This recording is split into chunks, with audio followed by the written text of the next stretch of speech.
오늘 2장 살펴볼 차례죠. 그래서 바울은 바나바 권면으로 길리기아 다소 은둔 생활을 중단하고 우리가 그 전에 바울의 개인 역사를 살폈죠. 다메섹으로 이 그리스도인들을 잡아 가두고 박해하기 위해서 달려가던 그 발걸음에 예수님께서 만나 주셨고, 그리고 눈이 멀었어요. 그래서 성 안에 들어서 아나니아라고 하는 그리스도인을 통해서 눈이 뜨게 됐고, 그 즉시 바울에게는 굉장히 큰 혼돈이 왔죠. 내가 여태까지 구약에서 배워왔던 그 메시아 그리스도 구세주는 내가 생각했던 이런 분이 아닌데, 예수 그리스도는, 예수라고 하는 사람은 그저 나사렛에서 일어난 이단자 사이비 교주 정도로 생각했는데, 그게 아니라 진짜 우리가 여태까지 기다려왔던 메시아 그리스도 구세주란 말인가 해가지고 아라비아 광야에서 3년 동안 예수 그리스도를 중심으로 구약 성경의 모든 배경을 갖다 다시 리셋하죠. 그래가지고 다시 다메섹으로 돌아왔을 때는 이미 이 성령님께서 바울을 물과 성령으로 완전히 거듭나게 하시고 하나님의 도구로 온전하게 붙드신 이후에 다메섹으로 들어가자마자 그가 전했던 것은 예수가 그리스도다, 예수가 메시아다, 예수가 구세주다, 이걸 전하니까 다메섹에 있는 유대주의자들이 바울이 우리 편에서 얘기를 해야 되는데 저들 편에서 얘기하니까 저거 살려두면 안 되겠다, 그래서 죽이려고 하잖아요. 그래서 죽이려고 하는 것을 피신시켜서 성곽에서 광주리로 달아내려서 도망치게 하죠. 그렇게 도망간 곳이 예루살렘입니다. 예루살렘에서도 여기서는 이 마음껏 이 교회도 있겠다, 마음껏 외쳐도 된다 생각해갖고 예루살렘 들어가자마자 예수가 그리스도다, 예수가 메시아다, 우리가 기다려왔던 그 구세주가 드디어 오셨다, 이분이 그분이다 라고 소개하니까요, 내내 조용했던 교회가요 들썩들썩 난리가 난 겁니다. 유대주의자들도 그냥 조용히 믿는 거야 뭐 그럴 수 있다 쳤는데, 바울이 워낙 나와가지고 극성맞게 그냥 복음을 전하고 많은 사람들이 막 흥분하고 그러니까 이 예루살렘 교회가 어려움이 생긴 거죠. 분란이 생긴 거죠. 원래 그게 참 귀한 일인데, 근데 이 사도들을 중심으로 예루살렘 교회 그리스도인들이요 쟤 좀 어떻게 하라는 거죠. 그래서 쫓겨나서 바울이 예루살렘에 머물지 못하게 됐어요. 그래가지고 그렇게 다메섹에서도 전했지만 전해지지 않고 도망치고, 또 예루살렘에서도 전하지만 또 오히려 그리스도인이나 사도들이 조용하라, 좀 쉬쉬하자. 그리고서는 은둔 생활한 게 바로 자기 고향 길리기아 지역 다소라고 하는 마을에서 이제 그러면 주님 부르시는 그날까지 조용히 내 신앙 지키면서 예수님을 나의 구주와 주님으로 섬기면서 살아가면 되겠다, 제하의 숨은 고수처럼 그렇게 살아가면 되겠다 생각했던 거죠.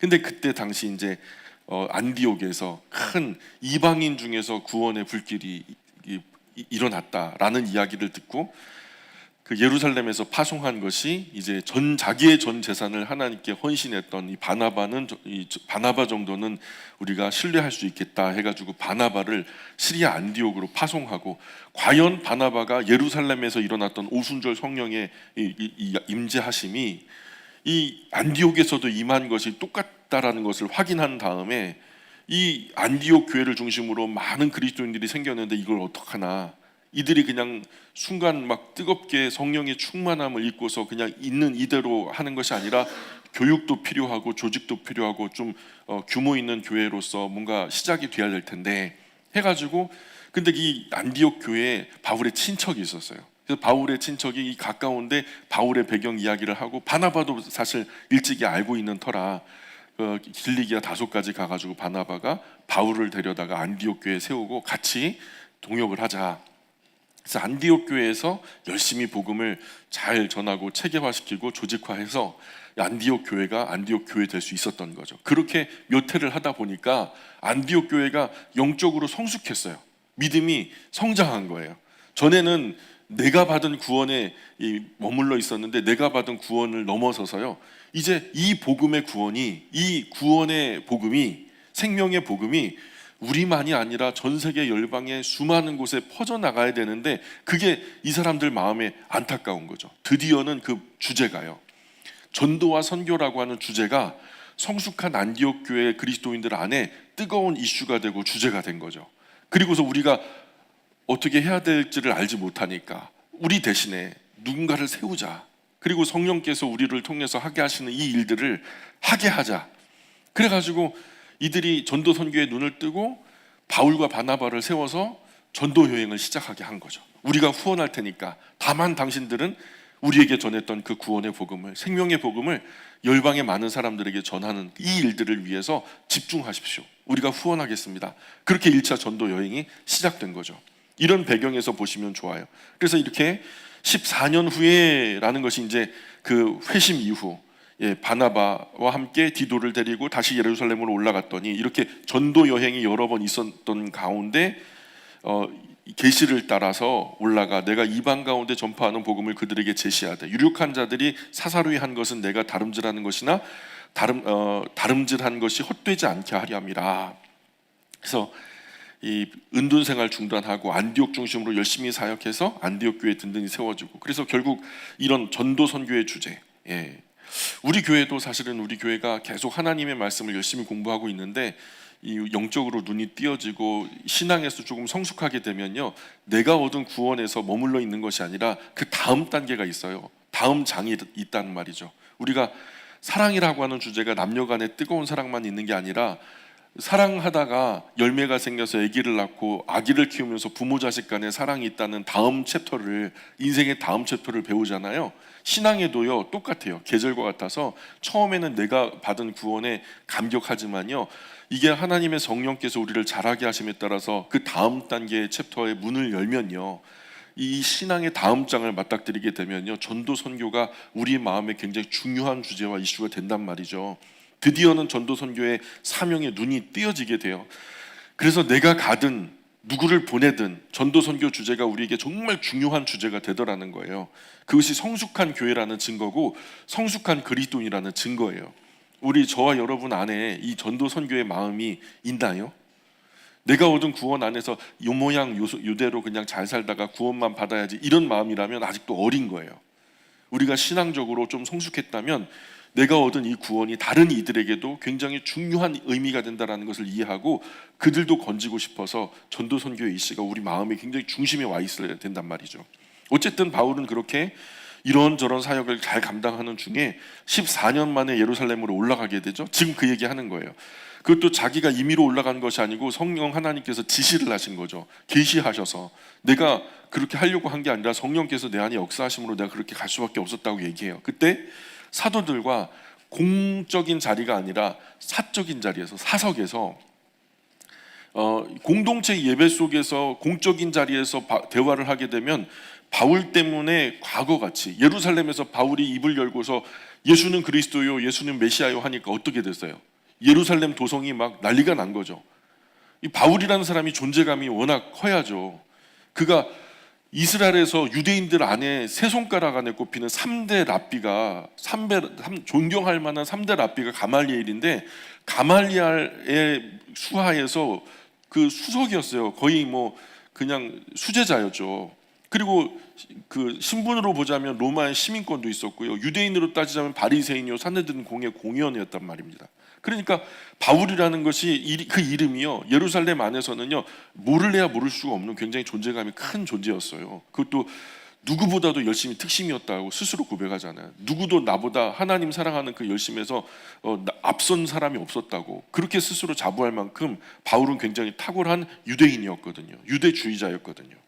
자, 그런데 그런 바울이 공석에서 말을 한다? 그러면은 이게 또 유대인들에게 들릴 것이고, 그러면 이 예루살렘 교회에 또 문제가 될 수 있으니까 조용히 사도들과 더불어서 예루살렘 교회의 공동체 지도자들, 사도들과 더불어서 사석에서 이야기를 했다는 거예요. 그래서 그 사도들과 사석에서 자신이 만나주신 예수님, 무슨 얘기를 했냐면 자신을 만나주신 다메섹 도상에서 예수님이 나를 만나셔서 내가 어떻게 회심하게 됐는지에 대한 이야기와 더불어서 자기가 아라비아 광야에 들어가가지고 구약의 모든 이야기를 예수님을 중심으로 다시 꿰다 보니까 이것이 내가 얻었던 그 구원의 핵심인데, 지금 이 진리가 내가 말하는 진리가 당신들이 말하는 진리와 같은가, 과연 내가 지금 전하는 이 복음이 옳은가 바른가, 그것을 검증하고 싶어서 얘기를 한 거죠.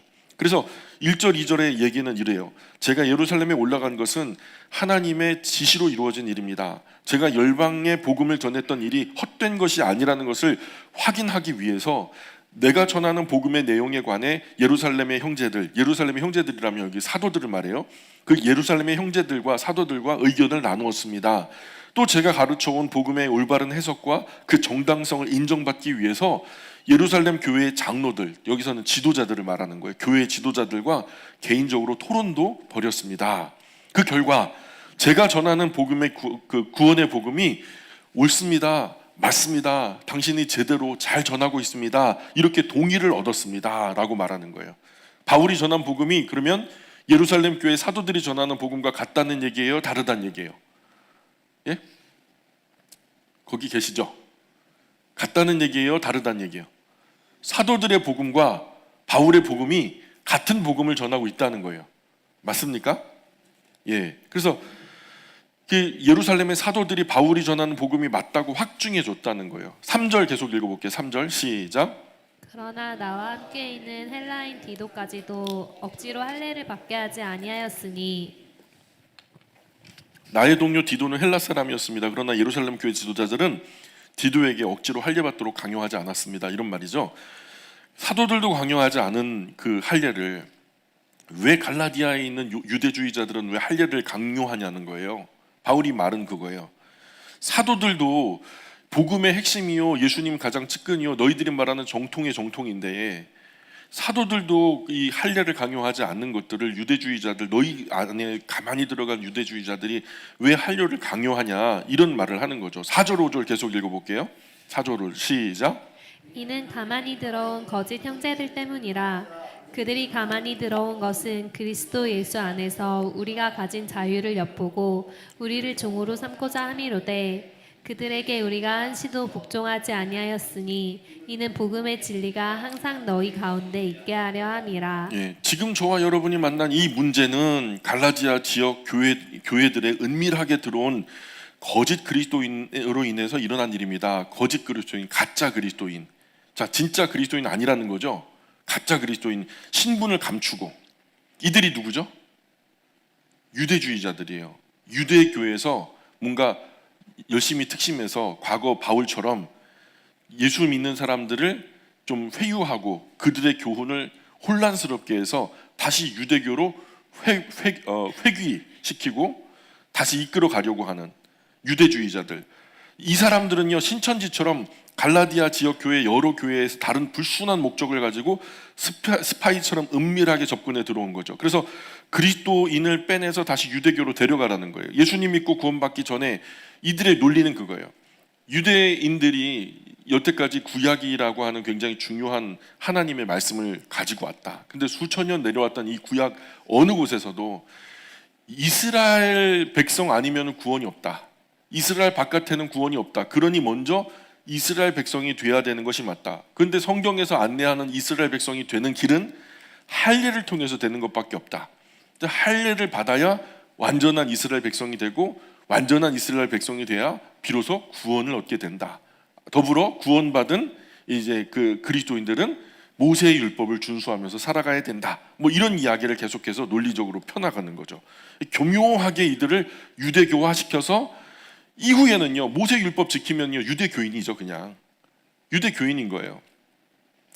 오직 예수님을 믿는 믿음으로 구원의 은혜 안으로 들어온 이들, 이미 얻은 구원의 은혜를 얻은 이들의 복음의 원리를 무력화시키고 다시 유대교로 뺏어가려고 하는. 그래서 이 말씀은 그래요. 그들은 우리가 예수님을 믿는 믿음으로 누리는 자유를 의심하게 하고 또 유대교 율법을 지키고 있는 정탐하려고 몰래 스며들어와서 생겨난 일입니다. 그들은 마치 노예를 쇠사슬에 묶어 끌고 가듯이 자기들 규칙으로 우리 모두를 묶어 놓을 생각만 하는 사람들입니다. 그러나 우리는 단 한순간도 그들 말에 귀를 기울이지 않았습니다. 할례 받고 유대교 율법 지켜야 구원 얻을 수 있다라고 주장하면서 이미 유일한 구원의 복음을 가진 여러분을 큰 혼란에 빠뜨리게 할 수는 없는 일입니다. 바울이 지금 이렇게 얘기하는 거예요. 자, 6절 계속 읽어볼게요. 6절 시작. 유력하다는 이들 중에 본래 어떤 이들이든지 내게 상관이 없으며 하나님은 사람을 외모로 취하지 아니하시나니 저 유력한 이들은 내게 의무를 더하여 준 것이 없고 예, 그 가로 안에 있는 것은 사실은 없는 내용인데 나중에 후대에 첨부된 내용이다 이렇게 이해하시면 돼요. 자, 그 예루살렘 교회 지도자들은 내가 선포하고 다니는 이 복음의 내용에 대해서 다른 어떤 새로운 것도 첨가하지 않았습니다. 바울이 전하는 그 복음 그대로가 맞다고 얘기한 거예요. 다른 것들 빼고 이거는 빼야 됩니다. 이 부분은 더 넣어야 됩니다. 이렇게 얘기한 적이 없대요. 그냥 바울이 전하는 그 복음이 완전한 복음이었다라는 것을 검증했다는 거예요. 따지고 보면 교회 주요한 지도자라는 위치가 무슨 대수입니까? 사실 우리 모두는 하나님 앞에서 모두 동등하지 않습니까? 이렇게 말하는 거예요. 사도라고 해서 당시에 예수님 측근에서 예수님을 3년 동안 모셨다고 해서 사람들이 대단하게 여기는 이 초대교회 분위기가 있었던 것 같아요. 근데 바울은 그 예수님을 모시지 못했고 사도들 발 뒤꿈치도 따라가지 못할 만큼 영향력이 없는 사람이라고 사람들이 무시하다 보니까 바울은요 따지는 거예요. 교리적으로 성경적으로 그게 뭔 대수냐. 그렇죠? 우리가 지금 우리 교회에서도 섬김을 하는 그 사역을 하고 있는데 역할만 다를 뿐이지 맡은 자리에서 헌신 봉사 충성하는 그 일은요 같은 한 하나님을 향한 섬김이죠. 우리 모두 한 분 하나님을 섬기는 거예요. 그렇죠? 우리 이 자리에서 다른 분 섬기는 분 있어요? 우리 남편 섬겨요? 우리 아내 섬겨요? 이 자리에서 우리가 하나로 모든 아내들, 모든 남편들, 모든 아이들이요 다 지금 이 자리에 누구 때문에 와 있냐면 하나님 섬기려고 와 있단 말이에요. 그죠? 그러니 은사도 헌신도 비교하면 안 돼요. 비교할 이유가 없어요. 그냥 비교하면 비굴해지거나 교만해진다고 늘 말씀드리잖아요. 어느 자리에서 어떤 봉사를 하든 나는 하나님의 일의 동역자다. 하나님 일의 동역자다. 이런 의식을 가지고 당당하셔야 돼요. 내가 수채구멍에 그냥 막 막힌 것을 그냥 손 걷어붙이고 뚫는 것은 뭐 정말 비참하고 그 미천한 일이고 막 강단에서 성경 들고 막 폼나게 깔끔한 옷 입고 이렇게 하는 것은 뭐 존귀한 일이고 그 전이 아니라는 거예요. 그거 아니라는 거예요. 그저 내가 어떤 일을 하든지 이 모든 일이 하나님께 보탬이 된다. 하나님 나라의 일에 내가 동참한 동역자다라는 의식을 가지고 당당하셔야 된다는 거예요. 예수님 달란트 비유하셨죠? 예수님 달란트 비유 하셨죠? 하셨단 말이에요. 달란트는 뭐예요? 돈이에요. 그죠? 금화의 명칭이었어요. 주인이 종들에게 준 달란트 액수가 어땠어요? 예, 모두 달랐죠. 보통 이제 달란트는 1달란트는 학자들마다 의견이 다르지만 한 3억 원에서 6억 원 정도 해요. 이게 그 1달란트가 금 중량을 따지는 거기 때문에 그걸 금액으로 환산하다 보면은 현재 시가로 보자면 한 3억 원에서 많게는 6억 원까지 보거든요. 여하튼 종들에게 1달란트는 아주 크고 대단한 돈이죠. 1달란트 있으면 노예 안 하죠. 종 안 하죠. 1달란트 정말 크고 넉넉한 액수죠. 그 돈이면 뭐든지 해볼 수 있을 만큼 적지 않은 금액이죠. 5달란트면 한 30억 원 된다는 얘기예요. 2달란트면 12억 원, 1달란트면 6억 원 된단 말이에요. 그 돈이면 진짜 모두 주어진 액수는 달랐지만 무엇을 해보기에는 절대로 부족하지 않았잖아요. 차고 넘치는 금액이죠. 차고 넘치는 기회였다는 거예요. 그렇게 종들 모두에게 아주 소중한 기회가 똑같이 주어졌다는 거죠. 하나님께서 우리에게 주시는 달란트도 각각 달라요. 우리 각자 재능과 기회를 따라 이루게 하시는 이 사명의 종류도 각각 다르잖아요. 그러니까 우리가 각자 달란트 가치가 절대로 같을 수가 없거든요. 하다못해 편의점에 가가지고 과자 하나를 골라도 값이 다 다르잖아요. 포장 요만한 거 다르고 이만한 거 다르고 뭐 그 안에 내용물에 따라서 또 다르고 하다못해 우리 재능 달란트에 따라서 몇백 원 몇십 원이라도 차이가 난단 말이죠. 자, 생각해 보세요. 치킨집 개업하는 거하고 편의점 개업하는 거하고 값이 똑같아요? 예? 그냥 딱 맞춰져 있어요? 아니죠. 달라요. 식당 개업하는 거하고 카페 개업하는 거하고 창업 금액이 똑같아요? 달라요. 당연히 달라요. 그러니 사람마다 각각 달란트가 다른 것이 이상한 거예요? 당연한 거예요? 당연한 거예요. 그가 가지고 있는 그 재능 가지고 피워내 그 분야에서는 이것이면 충분할 수 있거든요. 그러니 각 사람에게 주어지는 달란트 창업 자금은 다를 수밖에 없어요. 그런데 내가 받은 그 금액을요, 옆 사람과 비교해가지고 상대적으로 내가 받은 달란트가 적다고 불만하고 앉아가지고 아무것도 안 하면 그것은 악한 것이죠. 예수님 평가도 다르지 않았단 말이에요. 자꾸 그냥 받은 기회를 소중하게 여기면서 이것을 꽃 피워내고 일구원에서 좀 좋은 열매 맺기 위해서 노력하고 충성할 생각은 안 하고, 쟤는 왜 나는 이 하나밖에 안 줬는데 쟤는 5개나 줘요? 제가 뭐가 잘났다고? 그저 그냥 이거 하면은 이 정도면 되는데 상대적으로 비교를 하다 보니까, 그러니까 예수님이요, 이렇게 이 약하고 게으른 종아, 나는 심지 않은 데서 거두고 해치지 않은 데서 모으는 줄로 네가 알았느냐? 그러면 네가 마땅히 내가 돈 받고 이자 내주는 자들에게 맡겼을 거다. 내가 돌아와서 내 원금과 이자를 함께 받았을 거다. 이 귀한 기회를 그렇게밖에 생각하지 못하는 거죠. 주인의 말은 그래요. 이 귀한 기회가 누구에게만 주어진 것이 아니라 특별히 너희들에게만 주어진 기회라는 거예요. 근데 이걸 갖다가 그렇게 하고 옆에 사람 5개 받았고 나 하나 받았다라고 상대적 박탈감에 이미 받지 못한 사람들을 생각하지 못하면서, 그리고서 결국 그냥 하나 그대로 가지고 땅에 묻어뒀다가 아무 개발도 안 하고 그냥 노력도 안 하고 그냥 어떤 은사든 어떤 재능이든 뭐 하나님 위해서 쓸 생각도 안 하고 그냥 장롱에다 묻어두고 그냥 장롱 면허처럼 아무 짓도 안 하는 거야. 하나님 위해서 내 인생 다 지금 이제 황혼기가 지나가고서 다시 들어가지고 말라가는데 아무것도 안 하는 거예요. 아무것도 안 하는 거예요. 그럼 그런 사람들에게 주어지는 주인의 이름, 그 판결은 뭐냐? 이 무익한 종을 바깥 어두운 데로 내쫓으라. 거기서 슬피 울며 이를 갈리라. 이게 판결이었다는 거죠. 주신 달란트가 크든 작든 다만 나에게 기회 주심에 감사하면서 충성하라는 거예요. 옆 사람하고 비교하지 말고 나에게 주어진 것은 이만한 거면 충분하다는 거죠. 내 재능, 내 은사를 꽃피워내기에는 주님이 주신 것으로 충분하다는 거예요. 주인께서 주신 달란트 미천으로 사업 잘 일구어서 많은 열매 맺는 그 본인 몫이죠. 우리가 신경 쓴 걸 그거밖에 없어요. 그런데 이렇게 달란트가 다양하게 주어지는 것은 누구 주권일까요? 누구의 주권이에요? 그렇죠. 종들과 모여봐 의견 조정해가지고 달란트 줬다는 말이 성경에 없죠. 너 얼마 필요해? 너 얼마 필요한데? 이렇게 하잖아요. 주인이 보면 알아요. 그 종에게는 이만큼 필요하고 저 종에는 저만큼 필요하다는 거 알아요. 달란트는요, 종을 소유한 주인의 특권인 거예요.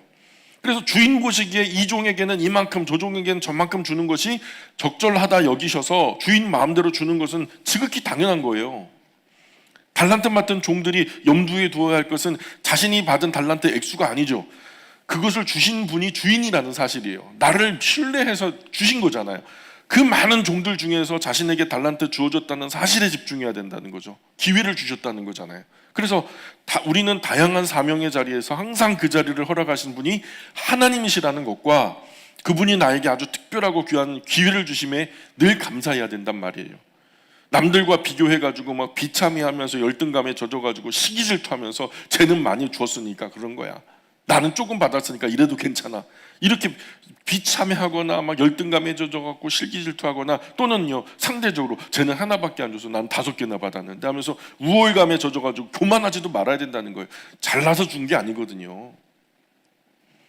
오직 하나님의 완전한 주권을 인정하고 다만 주님의 부르심에 충성할 뿐이죠. 그래서 성경이 뭐라 그래요? 고린도후서에 보면 그리고 맡은 자들의 구할 것은 충성이니라 이렇게 말하는 거예요. 자, 2장 7절 8절 9절 계속 읽어봅니다. 2장 7절 8절 9절 시작. 도리어 그들은 내가 무할례자에게 복음 전함을 맡은 것이 베드로가 할례자에게 믿음과 같은 것을 보았고 베드로에게 역사하사 그를 할례자의 사도로 삼으시니가 또한 내게 역사하사 나를 이방인의 사도로 삼으셨느니라. 또 기둥같이 여기는 야고보와 게바와 요한도 내게 주신 은혜를 알므로 나와 바나바에게 친교의 악수를 하였으니 우리는 이방인에게로 그들은 할례자에게로 가게 하려 함이라. 사실 교회의 기둥으로 알려진 베드로와 야고보와 요한은 오히려 하나님께서 이방을 구원하려고 얼마나 나를 유용하게 쓰셨는지 확인했습니다. 그들과 사석에서 대화를 하면서 바울을 하나님께서 어떻게 들어 쓰셨는지 바울이 얘기했을 거 아니에요. 그러니까 그 사도들이요, 그 바울이 얼마나 이방인들 가운데서 멋지게 하나님의 영광의 도구로 쓰임 받는지를 확인했다는 거예요. 마치 베드로에게 유대인에게 구원의 복음을 전하게 하시려고 사도로 삼아 주신 것처럼 나에게도 하나님은 동일한 은혜로 특별한 사도직을 주셨던 겁니다. 사도들은 바나바와 나에게 악수를 청했습니다. 그리고 자신들은 유대인을 위해서 열심히 일할 테니까 우리는 이방인에게 계속 구원의 복음을 전해달라고 우리를 격려하고 위로했습니다. 이렇게 말해요. 자, 10절 계속 읽어볼게요. 10절 시작. 다만 우리에게 가난한 자들은 기억하도록 부탁하였으니 이것은 나도 본래부터 함께 행하여 왔습니다. 예, 이렇게 얘기하는 중에 마지막에 이 사도들이요 바울에게 특별한 부탁을 했대요. 그 부탁이 뭐냐면 사도들이 예루살렘 교회 가난한 그리스도인들을 좀 기억해 주세요. 그랬다는 거예요. 다른 교회들이야 뭐 풍성하니까요. 그래서 뭘 부탁했을까요? 그들을 도울 수 있는 구제 헌금이죠. 우리가 예루살렘 교회 특별한 상황은 여러 번 말씀드려서 잘 아실 거예요. 유대교에서 이 유대교에 몸담고 있다가 예수님을 그리스도라 메시아라 구세주라 고백하는 순간 가지고 있었던 모든 사회적인 혜택은 송두리째 날아가 버리는 거예요. 가족과 가문 안에서도 쫓겨나고 상업활동도 자유롭지 못하게 되고요. 공직에 있었다면 실직은 당연한 일이고요. 먹고 사는 일이 그냥 막막해지는 거죠. 예, 그래서 그렇게 예루살렘 교회 안에서 먹고 살 길이 막막한 가난한 그리스도인들이 많아졌단 말이에요. 그래서 바울은 사도들이 부탁하기 전에도 예루살렘 교회의 가난한 그리스도인을 위한 구제 헌금을 원래부터 깊이 생각해 왔어요. 그래서 이미 자신이 개척한 여러 형제 교회에게 뭐라고 말했냐면 예루살렘 교회의 가난한 그리스도인을 위해서 우리가 구제 헌금을 해야 합니다. 이렇게 얘기했단 말이에요. 그러던 차에 사도들이 이런 부탁을 또 해왔던 거죠. 예, 자기도 생각하고 있었는데 예루살렘에 있는 예루살렘 교회의 가난한 그리스도인들을 위해서 구제 헌금이 필요하다는 것을 자기 생각하고서 이전에 개척한 교회들에게도 늘 강조하고 다녔는데, 근데 또 그러던 차에 사도들도 요청을 한 거예요. 구제 헌금을 요청해 왔다는 거죠. 그만큼 예루살렘 교회가 절박했다는 거예요. 사도들이 있는 것으로 주지 없는 것으로 주겠어요? 그렇죠. 이미 전에 자신의 사재를 털어가지고 많은 사람들에게 나눠줬는데 뭐 거기가 셈이 솟는 것도 아니고요. 그들 자체적으로는 이제는 전혀 해결할 수 없을 만큼 절박한 문제가 된 거예요. 그래서 외부적으로 형제 교회들로부터 도움을 얻어야만 그 예루살렘 교회의 가난한 그리스도인들이 먹고 살 길이 열릴 수밖에 없으니까. 과거 우리나라가 참 전쟁 후에 비참했을 때 원조를 받아야만 살 수 있었던 것처럼 지금 이 형제 교회를 향해서 다른 여러 교회들이 좀 신경을 쓰자, 마음을 모으자 그런 거죠. 얼마 전에 이제 노회에서 공지가 떴어요. 제가 우리 이 경기 남부 쪽에서 있는 여러 교회들을 시찰하는 시찰장을 맡다 보니까 거기서 노회에서 공지를 주기를 시찰에서 좀 마음을 모아주십시오. 그래가지고 보니까 내용을 보니까 우리 노회 소속의 송파 시찰이라고 하는 시찰이 있는데. 그 산척이라고 하는 데가 있어요. 산척 중앙교회. 예. 장희규 목사님이 이제 심우하고 계신 교회인데 그 교회가요. 코로나 내내 문을 닫았다 사람들이 다 떠나고 아무도 없어요. 그럼 다시 오픈을 해가지고 예쁘게 예배당을 꾸리고 이제 많은 그리스도인들을 좀 모아서 이제 예배를 드리려고 그렇게 인테리어 작업을 하는 중에 그 교회가 화재로 전소됐다는 거예요. 복구에 들어가는 비용만 해도 막 수천만 원이라는데 워낙 작은 교회고 시골이다 보니까 스스로 일어날 능력이 없다는 거죠. 그래서 노회적으로 형제교회 돕자 공지를 띄운 거예요. 그래서 우리 영광교회가 제일 발빠르게 그냥 영광 산척해가지고 딱 입금을 해버렸어요. 그리고 이 시찰에다가 공지하기를 마음 모을 수 있는 교회들 자유롭게 부담 갖지 마시고 모아주십시오. 그냥 10,000원이라도 좋으니까 모아주십시오. 그래갖고 오늘 6월 30일까지 모아서 노회에다가 일갈 올리면서 명단 어느 교회가 얼마 드렸다라는 것을 투명하게 이제 보고를 해가지고 다 이제 하기로 했는데 수백만 원이 모인 거예요. 그러니까 근데 노회적으로 거기서 필요한 그 재건 금액이 3천만 원이었다는 거예요. 근데 이게 보니까 노회 안에서 우리 그 시찰처럼 하니까 우리 시찰 이렇게 하니까 뭐 다른 그 시찰에서도 십시일반 해서 이미 벌써 다 탔다는 거예요. 3천만 원이. 우리한테는 사실 그리 부담스럽지 않은 금액을 후원했는데 여러 형제교회가 십시일반에서 조금씩 한 숟갈씩 보태니까 그 큰 화재로 인해서 전소된 예배당을 다시 복구할 수 있는 힘이 생겼다는 거죠. 참 이게 귀한 거예요. 그 귀한 일에 우리 교회도 동참했어요. 이렇게 혼자 설 수 없는 형제교회 돕는 거 지극히 당연한 일이죠. 너도 나도 그 필요성, 당위성 공감하니까 사도들도 바울도 앞서 마음을 쓰고 있었던 거고요. 자, 11절, 12절, 13절 계속 읽어볼게요. 11, 12, 13절 시작. 게바가 안디옥에 이르렀을 때 책망받을 일이 있기로 내가 그를 대면하여 책망하였노라. 야고보에게서 온 어떤 이들이 이르기 전에 게바가 이방인과 함께 먹다가 그들이 오매 그가 할례자들을 두려워 떠나 물러가매 남은 유대인들도 그와 같이 외식함으로 바나바도 그들의 외식에 유혹되었느니라. 그래서 이 사람들이요, 그 유대주의자들이요, 지금 얘기하는 것은 딱 한 가지의 논리예요. 바울은 사도와 상관없다. 예수님 직접 경험해보지도 못했다. 이런 논리죠. 그런데 그래서 이제 초대교회 그리스도인들은 사도들, 예수님 가까이에서 모셨던 사도들은 굉장히 영향력이 있는 중요한 인물들로 이해하고 있었단 말이에요. 그러던 찰나에 이제 그 베드로 하면은 막 하늘을 우러러는 것처럼 그렇게 대단하게 생각했는데 바울이 생각할 때는 그게 아니거든요. 예수님이 대단한 분이지 사실은 사도들은 그렇게 대단한 사람이 아니라는 것을 자기가 직접 경험한 일이 있었던 거예요. 11절부터 얘기하는 것이 그거예요. 한 번은 베드로가 안디옥에 왔을 때 내가 크게 책망한 일이 있었습니다. 아니, 바울이 베드로를 책망했다는 거예요. 그때 베드로는 이방인과 함께 식사 교제를 하고 있었습니다. 그런데 예루살렘으로부터 예수님 동생 야고보가 보내서 온 이들이 곧 도착한다는 소식을 듣고 예루살렘으로부터 사람들이 곧 도착하니까 몰래 식사 자리를 떠났습니다. 베드로뿐만 아니라 함께 식사 교제하던 다른 유대인도 베드로처럼 마치 처음부터 이방인과 식사 교제하지 않았던 것처럼 시침이 뚝 떼며 모른 채 했습니다. 그들 중에 바나바도 그들과 똑같이 행동했습니다. 이런 얘기하는 거예요. 자, 유대인들의 원칙은 뭐냐면 이방인과 교제가 금지됐어요. 이방인과 교제가 금지됐어요. 말 섞는 게 안 돼요. 근데 식사 교제를 한다? 식사 교제는요, 거의 준 가족급들하고 식사 교제를 해요. 그들은 웬만큼 친밀하지 않으면 식사 교제를 안 해요. 근데 그리스도 안에서, 예수님 안에서 구원의 복음을 들었다 하니까 이방 그리스도인들과 더불어서 식사 교제를 하고 있었단 말이에요. 근데 이 베드로가 전력 있죠. 예수님이 십자가 못 박히기 위해서 이제 잡혀갔을 때 이 베드로가 3번이나 예수님을 모른다 부인했잖아요. 근데 그것을 예수님의 친동생 야고보는 옆에서 본 거예요.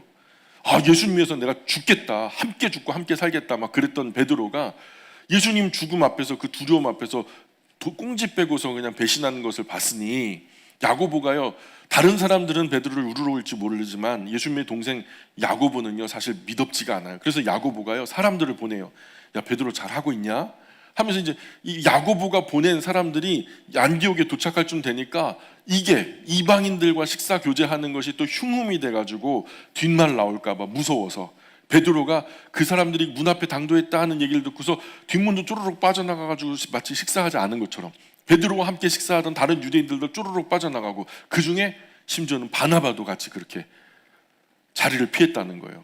그것을 보고서 바울이요, 어떻게 그럴 수 있냐? 그 위선 아니냐? 그 위선 아니냐? 그 외식이 이제 위선이죠. 그 모습 보면서 바울이 아주 크게 책망했었다는 얘기를 해요. 14절 계속 읽어볼게요. 시작. 그러므로 나는 그들이 복음의 진리를 따라 바르게 행하지 아니함을 보고 모든 자 앞에서 게바에게 이르되 내가 유대인으로서 이방인을 따르고 유대인답게 살지 아니하면서 어찌하여 억지로 이방인을 유대인답게 살게 하려느냐 하였노라. 예, 나는 그 모습 보면서 그들의 신앙이 진실하지 못하고 구원의 복음의 진리 위에 굳게 서 있지도 않다는 것을 알게 됐습니다. 그러니까 여러분이 뭐 베드로나 뭐 그냥 사도들을 대단하게 여기시나 본데요. 사실 그들도 우리와 똑같은 인간입니다. 두려움도 있고요. 사실 이런 일도 있었습니다. 그런 맥락에서 지금 보는 거죠. 그래서 나는 여러 사람 앞에서 베드로를 책망했던 겁니다. 당신은 유대인이면서 유대인처럼 살지도 않고 도리어 이방인처럼 살면서 어째서 이방인들에게는 유대인처럼 율법을 잘 지키면서 살라고 전합니까? 그렇게 야단쳤다는 거예요. 자, 15절 16절 시작. 우리는 본래 유대인이요 이방 죄인이 아니로되 사람이 의롭게 되는 것은 율법의 행위로 말미암음이 아니요 오직 예수 그리스도를 믿음으로 말미암는 줄 알므로 우리도 그리스도 예수를 믿나니 이는 우리가 율법의 행위로서가 아니고 그리스도를 믿음으로써 의롭다함을 얻으려 함이라. 율법의 행위로서는 의롭다함을 얻을 육체가 없느니라. 예, 우리는 원래 유대인으로 태어났고 하나님 모르는 이방에 속한 죄인은 아니었습니다. 그러나 우리가 유대인 출신 그리스도인으로 유대교의 율법을 잘 지킨다고 해서 모두 다 하나님과 올바른 관계를 맺을 수 있는 것은 아닙니다. 우리 죄를 없애주시는 예수 그리스도를 믿을 때만 비로소 하나님과 올바른 관계 안으로 들어갈 수 있는 겁니다. 우리가 예수 그리스도를 믿는 이유가 여기 있습니다. 우리는 유대인으로 율법을 잘 지켜서가 아니라 예수 그리스도를 믿는 믿음으로 하나님께 인정받은 겁니다.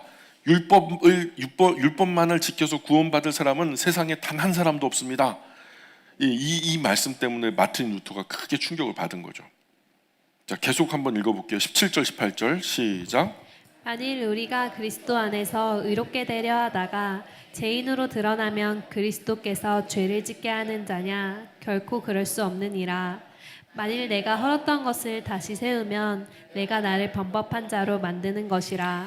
그러나 만약 우리를 구원하시는 예수 그리스도를 믿고 따르는 일이 나중에 가서 잘못된 것으로 밝혀져서 우리가 유대교의 율법을 지켜야만 했고 할례 받아야만 구원을 얻는 것이었다면 어떻게 되겠습니까?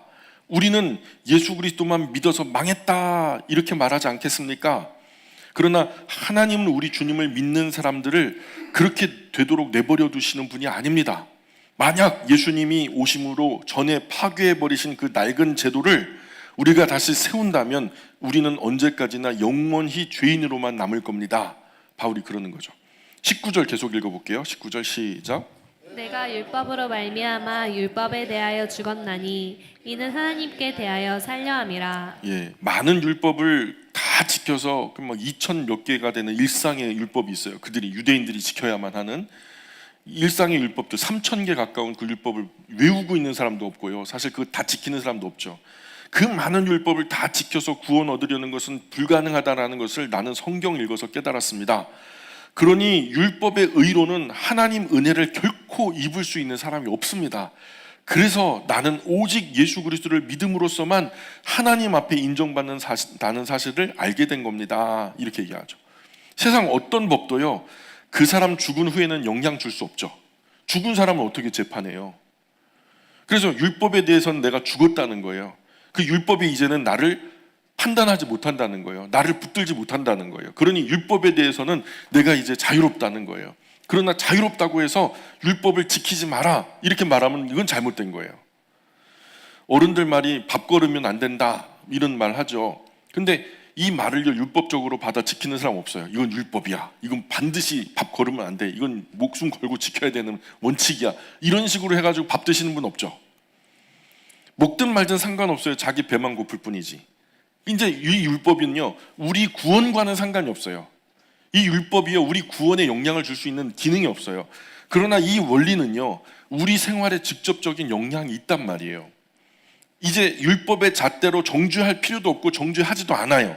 그러나 율법을 주신 분의 선한 의지를 이해하고 그 율법을 규모 있게 활용하면 선한 거예요. 우리를 지으신 분이 이 율법을 만드신 거거든요. 그 지으신 분이 우리가 유익한 길을 안내하고자 주신 것이 율법이고요. 그 율법대로 살면은 복이 돼요. 아멘. 그것이 우리의 구원에는 큰 영향이 없지만 우리가 율법을 지키면서 살면 우리의 일상에 복이 된단 말이에요. 사람에게 무한한 유익이 있어요. 다시 말씀드리지만 율법 안 지켜도 그것 때문에 정죄받거나 지옥 가거나 그러지 않아요. 그 누구도. 단 하나님이 사람에게 주신 율법의 정신을 이해하고 바르게 지키면 반드시 사람에게 유익이 되도록 만들어 놓으셨어요. 율법의 기능은 그거예요. 그러나 그것을 안 지킨다고 해서 정죄받거나 지옥 가거나 하는 건 아니라고요. 그러나 율법을 지키면 일상에 유익이 돼요. 복이 된다고요. 그래서 율법의 유익을 보면 우리 지으신 창조주 하나님을 향한 신뢰가 생겨요.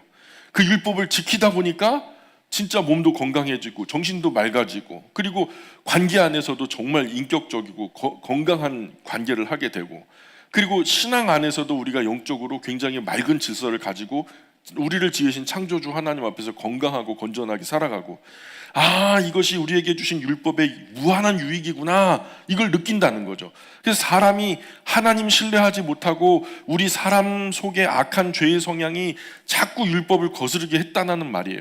그게 문제였던 거죠. 그러나 율법의 유익을 알고 나서 이해하게 된 후로 억지로 하는 게 아니라 율법 지키니까 정말 결국은 맞더라. 그래서 율법을 즐거워하면서 주야로 묵상하고 스스로 지켜나가게 된 거죠. 그러면서 더 큰 율법의 유익을 보면서 야, 하나님 진짜 멋지신 분이다. 이 율법도 사실은 우리를 위해서 주신 거네. 정말 대단하시네 하면서 하나님을 사랑하게 되었다라는 거예요. 구원의 은혜로 받은 거죠. 그러나 은혜로 받은 구원은 그래요. 구원은 은혜로 받은 건 맞아요. 은혜로 받은 구원 이후에는요, 감사하면서 율법 지키며 거룩하게 살아갈 때 우리에게 복이 되는 거죠. 대부분의 목회자 그리스도인들이 여기까지 이해하는 분이 없어요. 그저 그냥 많은 목회자 그리스도인들이 뭐라고 말하면 율법 폐지론자처럼 말해요. 율법은 이제 구약의 율법은 문 닫았다. 율법 폐지론은요, 처음부터 이단이었어요. 초대교회 때부터 말키온 이단자들이 율법은 폐지됐다 주장해갖고 이단 정죄 받은 거예요. 근데 지금 한국교회 많은 목회자, 많은 그리스도인들이요, 그렇게 말키온 이단주의자들처럼 그렇게 주장을 한단 말이에요. 근데 제가 감히 말씀드리는데 율법 폐하지 않았어요. 천지가 없어지기 전까지 율법은 절대로 폐하지 않았어요. 이 율법은요, 활용해 본 사람은 복이라는 걸 알아요. 율법은요, 사람에게 복으로 주신 거거든요. 레위기 1장부터 10장까지 잘 지키면 영혼의 복이 돼요. 11장부터 27장까지 잘 지키면 육신의 복이 돼요. 시대가 변함에 따라 오신 예수님으로 인해서 율법이 갱신된 부분도 있어요. 상징으로 해오던 것이 실체가 오면은 실체로 대체가 되니까요. 우린 이제 그 제사, 성전, 이게 다 예수님을 상징했던 거거든요. 그 성전도 예수님이 스스로 자신으로 갱신해 놓으셨죠. 제사도 예수님이 자기가 어린 양 되셔서 그 제사의 제물이 더 이상 동물 짐승의 제사가 아니게 만드셨어요. 그렇게 그런 것들은 갱신이 된 거예요. 실체가 오니까 상징은 뒤로 역사의 뒤안길로 물러나는 거죠. 그렇게 갱신된 율법이 있어요. 그러나 그 본질, 정신만은 그대로 남아서 율법은 오늘도 유효하다는 거예요. 율법은 은혜로 구원받은 후에 그 율법을 정말 기쁜 마음으로 사용해 본 사람은 참 하나님을 진심으로 신뢰하고 의지하고 사랑하게 되더라는 거예요. 아, 지켜보니까 그래서 그러셨구나. 그래서 하나님 말씀은 나의 경험과 지식, 현대의학, 과학에 맞지 않는다고 해도 천지를 지으신, 또 사람을 지으신 하나님께서 정하신 율법이 훨씬 더 옳고 결국엔 옳고 바르다라는 것을 믿고 신뢰하게 되는 거예요. 그리고 이런 믿음을 하나님은 의롭다, 옳다. 하나님이 하셨으니까 이유가 있을 거야. 하나님이 이렇게 하라고 하셨으니까 반드시 우리를 나쁜 길로 인도하시는 분이 아니니까. 그리고 하나님이 하시는 것은 무조건 옳아. 우리가 아직 모를 뿐이지. 그러니 하나님을 그렇게 하나님이 말씀하신 것을 무조건적으로 지키려고 하는 사람들을 향해서 뭐라 그러냐면 의롭다, 옳다라고 말한다는 거예요. 20절 계속 읽어볼게요. 20절 시작. 내가 그리스도와 함께 십자가에 못 박혔나니 그런즉 이제는 내가 사는 것이 아니요 오직 내 안에 그리스도께서 사시는 것이라. 이제 내가 육체 가운데 사는 것은 나를 사랑하사 나를 위하여 자기 자신을 버리신 하나님의 아들을 믿는 믿음 안에서 사는 것이라. 예, 이 유명한 말씀이 이 흐름 속에 나온 거예요. 이 맥락을 다 이해하셔야 이 말씀이 더 의미 있게 다가오는 거죠. 이제 나는 예수 그리스도와 함께 십자가에 못 박혔습니다. 여러분은 모르겠어요. 근데 나는 그래요. 바울이 그러는 거예요. 나는 예수 그리스도와 함께 십자가에 못 박혔습니다. 그래서 이제 내가 사는 것이 아니라 내 안에 예수 그리스도께서 사는 겁니다. 이제 내가 육체 가운데 사는 것은 나를 사랑하셔서 나를 위하여 자기를 버리신 하나님 아들 하나님을 믿는 그 믿음 안에서 나는 살고 있습니다. 범죄 후 내 자아는 깨지고 오염되고 약해졌어요. 그 안에서 내가 살 수 없다는 것을 바울은 알아요. 그래서 내 안에 예수 그리스도께서 사셔야만, 그렇게 충만하게 사셔야만 내가 살아날 수 있다는 것을 이해하는 거죠. 21절 계속 읽어볼게요. 시작. 내가 하나님의 은혜를 패하지 아니하노니 만일 의롭게 되는 것이 율법으로 말미암으면 그리스도께서 헛되이 죽으셨느니라. 예, 나는 예수 그리스도의 죽음을 헛되이 하지 않습니다. 왜냐하면 만일 우리가 유대교 주장처럼 율법 다 지켜서 구원 얻는다고 주장한다면 예수 그리스도 죽음 헛된 일이 되고 말기 때문입니다. 다시 말씀드리는데요, 한 사람이 교회 나오면 율법 다 지켜라, 막 못도 지켜라, 못도 지켜라, 그냥 하나도 어기지 마라, 그리고 마지막에 세례받아야 구원받는다, 이 자꾸만 한국 교회가 많은 원칙들을 내세우거든요. 근데 이렇게 주장하면 잘못된 거예요. 우리 구원은요 율법과 상관이 없어요. 뭘 지키기 때문에 얻는 구원이 아니란 말이에요. 율법 하나도 몰라도 돼요.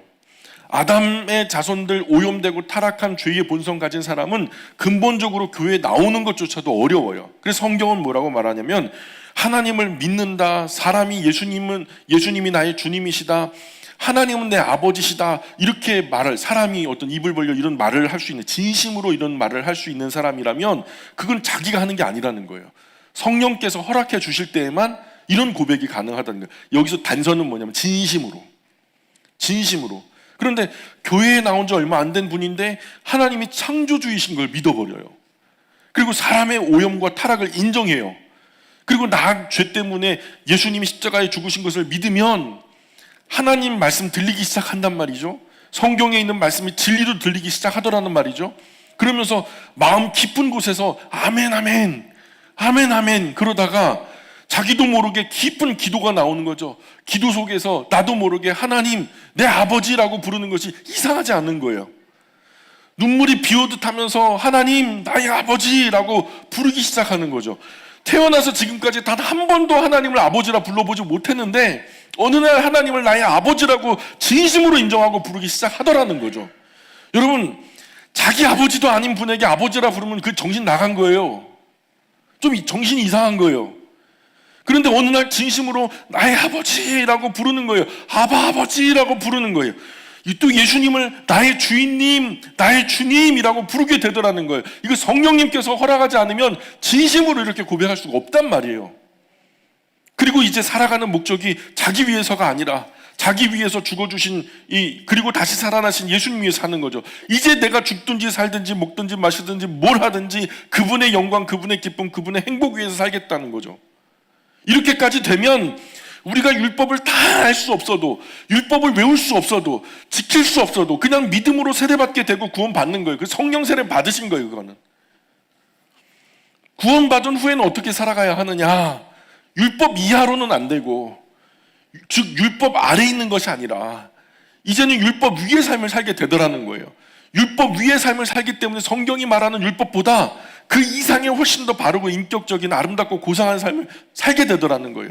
전에는 율법이 이러니까 지켜야지 했는데 율법이 아니더라도 이거는 당연히 해야 되는 거야. 율법 이상의 삶을 살더라는 거예요.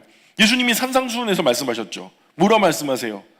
옛사람에게 이렇게 하라는 것을 너희가 들었지만 나는 너희에게 말한다. 그것 가지고는 안 된다. 그보다 훨씬 더 아름답고 고상하게 살아라. 옛사람은 이웃은 사랑하고 원수를 미워하라, 이런 이야기를 들었을 것이다. 그러나 나는 너희에게 말한다. 원수까지라도 사랑해라. 네 이웃을 내 몸과 같이 사랑해라. 그래서 너희 의가 율법 아래에 있는 서기관이나 바리새인들만큼 못해서는 결단코 천국에 들어가지 못한다. 율법 이상의 삶을 살라는 거죠. 이런 말씀의 흐름을 전혀 모르니까 성경 덮어놓고 믿습니다 하는 거예요. 자기 감정, 자기 호기심 조금 만족되고 자극되고 그러면요 분별력 없이 그냥 진리를 받아들여요. 신기하게 혀가 말리고 말이 꼬이고 막 그러면 진리로 인정해버려요. 그냥 그것을 진리라고 여겨버려요. 그만큼 영적인 분별력이 현저하게 없어요 지금. 이런 신앙은 진리를 좇는 게 아니라요, 사실 그 모든 기준이 어디 있어요? 자기 안에 있는 거예요. 내가 해보니까 혀가 말리더라, 내가 해보니까 이렇게 되더라. 그 모든 기준이 자기 안에 있는 거예요. 우리 안에는 절대 기준이 있을 수가 없어요. 하나님 말씀이 오직 유일한 기준이란 말이에요. 제가 말씀드리죠. 음식 가리라, 그릇도 가리라, 음료도 가리라, 샴푸도 가리라, 치약도 가리라, 옷 재질도 가려라, 뭐 별의별 걸 다 가리라 그러죠. 그런데 건강이 유익해졌다는 분들도 있거든요. 그 얘기 듣고서는 할 수 있는 거 모두 다 하라고 하고 누리려고 하는 자세, 세상 사람들이 하는 걸 다 즐기고 다 누리고 다 해보려는 자세, 그 그리스도인의 자세가 아니에요. 우리는요 하나님의 말씀이 기준이 되는 사람들이에요. 할 수 있지만 안 하려고 포기하고, 말씀이 그렇다고 하니까 좀 내려놓는 자세, 좀 포기하는 자세, 그게 그리스도인의 자세란 말이에요. 내려놓는 것보다 더 좋고 귀한 것이 결국에는 하나님 나라가 임하면 거기서 또 탁월하고 완전하고 귀한 것들로 누릴 수 있거든요. 그래서 마시멜로 이야기 읽어보셨죠? 요 앞에다 넣을 테니까 나 이따 갔다 올 때까지 안 먹고 있으면 내가 2개 줄게.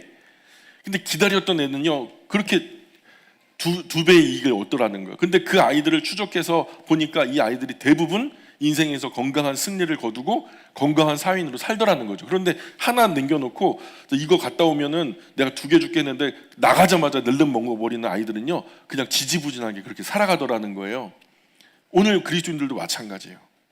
우리가 다음 하나님의 나라의 소망을 위하여서 이 100년 미만의 삶을 그리스도인이라는 명찰 달고 하나님의 자녀라는 명찰 달고 좀 내려놓고, 내려놓고 좀 세상이 누리는 거 즐기는 거 조금 절제해 가면서 하나님의 나라를 소망하는 삶을 살면 하나님의 나라에 더 귀하고 영원한 것들로 채우신다고 하나님 말씀 약속하니까요. 자, 그래서 시편 1편 한번 볼까요? 마지막으로 요거 읽고 끝내겠습니다. 시편 1편이요, 이런 맥락에서 읽으면 그렇게 은혜가 됩니다. 한번 제가 읽어드릴게요.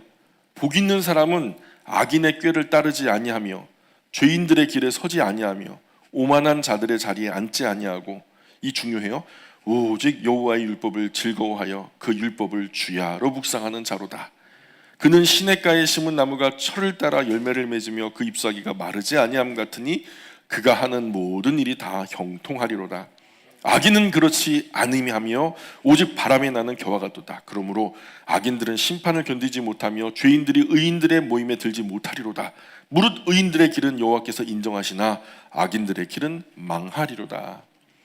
이게 굉장히 쉬운 말씀인 것 같은데요, 정말 신앙이 깊어지고 또 정말 그 신앙의 수준이 높아져도요, 정말 이게 더 깊이 다가오는 말씀이에요. 자, 이 말씀, 율법의 바른 세계관을 가져야만 이해할 수 있는 말씀이에요. 좀 묵상하는 귀한 시간들이 있었으면 좋겠습니다. 기도할게요. 귀하신 하나님, 우리가 자꾸 우리 주변에 있는 여러 가지 이유를 들어서 이것이 내가 그리스도인으로서 행하는 행위이기 때문에 이런 이유로 내가 구원을 얻을 수 있다라고 착각하는 행위주의적 구원의 사람들이 너무나 많습니다. 그러나 율법주의적 구원, 그런 행위주의적 구원이 아니라 내가 아무런 것들을 하지 않은 자리에서 내가 지금 현재적으로 죄인이고 내가 현재적으로 지금 연약한 사람이고 내가 현재적으로 하나님과 원수된 자리에서 하나님은 나의 이름을 부르셨고 그리고 예수님을 나에게 희생의 제물로 주셨습니다. 그 생명을 대신해 제가 살았고 이제 예수님 안에 내가 살게 되었습니다. 이 대속의 구원의 은혜를 저희들의 마음에 굳게 붙들고, 그러나 다만 이 율법을 우리에게 귀한 삶의 길, 복된 삶의 길로 열어주신 것을 우리가 주지하면서 좀 남은 생에 주님이 기뻐하시는 복된 삶을 살아갈 수 있도록 하나님 저희들에게 은혜 내려주시기를 소망합니다. 이제 2024년 6월의 모든 시간들이 다 지나갔습니다. 정말 이 귀한 시간들 저희가 너무 허송하고 귀한 시간이라고 하는 자원을 너무 값싸게 뒤로 하는 것은 아닌가 걱정이 됩니다. 하나님, 시대를 읽을 줄 아는 분별력을 저희들에게 허락하시고 이후로 남은 이 하반기 2024년 6개월의 시간들은 정말로 하나님 보시기에 알차고 귀하게 활용함으로 인하여서 마치 5달란트, 2달란트 받은 충성스러운 종들처럼 주님 마음의 기쁨과 시원함 드리는 복된 하나님의 자녀들 될 수 있도록 은혜 내려 주옵소서. 하나님, 주님께 달려나올 때 귀한 물질 들고 왔습니다. 여러 헌신과 봉사와 충성을 하나님께 올려드립니다. 행한 그것으로 만배로 갚아주시고 남은 평생 하나님 퍼주고 나누어 주어도 부족함이 없고 다함이 없는 풍성함으로 채워주시사 살아가는 모든 영역에서 복이 될 수 있도록 은혜 내려 주옵소서. 오직 하나님만 영광 받으셨으면 좋겠습니다. 감사하며 예수님 거룩하신 이름 의지하여 기도합니다. 아멘.